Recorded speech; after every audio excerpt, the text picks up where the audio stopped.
Healthy food YouTube चॅनलमध्ये तुमचं स्वागत आहे. आज आपण बनवू मसाला आमटी. त्यासाठी आपण इथे धने घेतलेले एक छोट्या चमच्याने 1 चमचा. त्याच्यामध्ये आपण टाकले 2 मिरे आणि 2 लवंग, थोडीशी दालचिनीचे तुकडे 2-3 आणि आपण इथे मसाल्याचं फूल घेतलेले थोडंसं, ते पण भाजून घ्यायचं. धने पण छान थोडेसे लाल होईपर्यंत भाजून घ्यायचे आणि थोडीशी खसखस टाकून भाजून घेऊ. नंतर खोबऱ्याचे बारीक केलेले तुकडे ते पण आपल्याला थोडे काळे होईपर्यंत भाजायचे.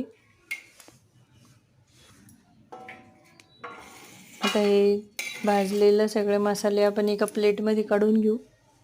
एक कांदा घेऊ आणि कांदा पण बारीक कापून भाजून घ्यायचा आहे.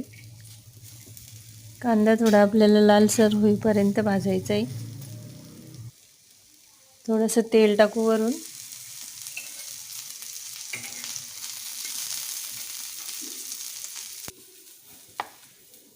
आता एक मिक्सरचं भांडं घेऊ. त्याच्यामध्ये आपण भाजलेले मसाले टाकून द्यायचे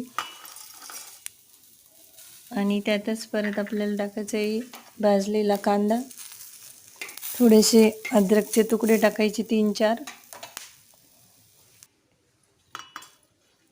थोडीशी कोथिंबीर टाकू आणि 10-15 पाकळ्या लसणाच्या टाकायचे. हे पूर्ण मिश्रण आपल्याला मिक्सरमधून चांगलं बारीक करून घ्यायचं आहे.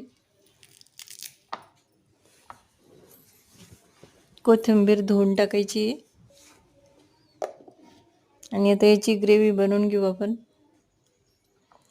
याची ग्रेव्ही बनवून तयार झालेली मसाल्याची. आता आपण फोडणी देऊन घेऊ. गॅसवर एक कढई ठेवायची आणि तेल टाकायचं. तेल गरम झालं की आपण याच्यामध्ये टाकू थोडंसं जिरं अर्धा चमचा आणि 1 चमचा तिखट टाकायचे. तिखट थोडंसं तळलं की आपण जी ग्रेव्ही तयार केलेली ती टाकायची. थोडीशी हळद टाकायची अर्धा चमचा आणि ग्रेव्ही छान आपल्याला मिक्स करून घ्यायची चांगली. थोडे तेल सुटेपर्यंत फ्राय करून घ्यायचे. चवीनुसार मीठ टाकायचं आणि 1 ग्लास पाणी टाकून आपल्याला चांगली भाजी उकळून घ्यायची. अशा प्रकारे आपली मसाला आमटी तयार झालेली आहे.